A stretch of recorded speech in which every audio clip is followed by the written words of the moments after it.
जय जगन्नाथ फ्रेंड मु श्रवण आपण देखुचंती कुमारश्रवण ब्लॉग। आज होउची फ्रेंड डे 5। आज डे 5 रे आमे कोन करूचे मु निहाती आपण मानकु देखौची। फ्रेंड आपण माने प्रथम रु देखिथिले मु प्रथमे वेकअप माने उठिली ठीक समय रे जोटा मु राइट कर साइलेनी। तापरे लिक्विड डाइट रे जो तीनटा स्टेप रे मु लिक्विड डाइट करची ताको भी सारी साइलेनी।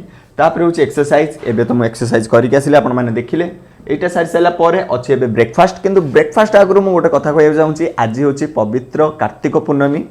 आज आमे जिबा ठाकुरन पाखकु ठाकुरन दर्शन करिबा। एमिति भी मु बहुत टाइम जाए ठाकुरन पाखकु, किंतु आज खास करके मु ठाकुरन मुंडिया मारी कि बहुत स्थान टिके बुली के आसिया चाहूची। मु बुली के आसे तापरे आमे करिया ब्रेकफास्ट, तापरे यूट्यूब वर्क, तापरे जा करतिया कथा आमे करिबा। फ्रेंड आपण मानकु लागुथिबो जे भाई को गोटे टाइप रो वीडियो बारंबार बनाउछंती।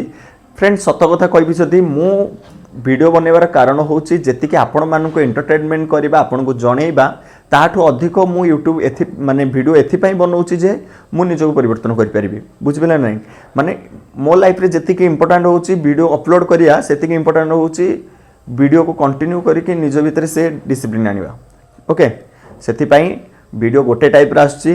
किछि दिन परे जेतेबेले टिके हैवी हे जिवो ए रूटीन टा सरी जिवो ना, ए रूटीन जेतेबेले सरी जिवो तापरे day by day unique video आसीबो जेमिति कि आपण माने आगु को देखिबे। आ जदि आपण एई टाइप रो वीडियो देखिबा को चाहुचंती ताहले निहाती भाबे कुमारश्रवण चैनल को सब्सक्राइब करंतु आ वीडियो टी को लाइक करंतु। आसो देखिबा नेक्स्ट स्टेप रे मु कोन करूची। आसो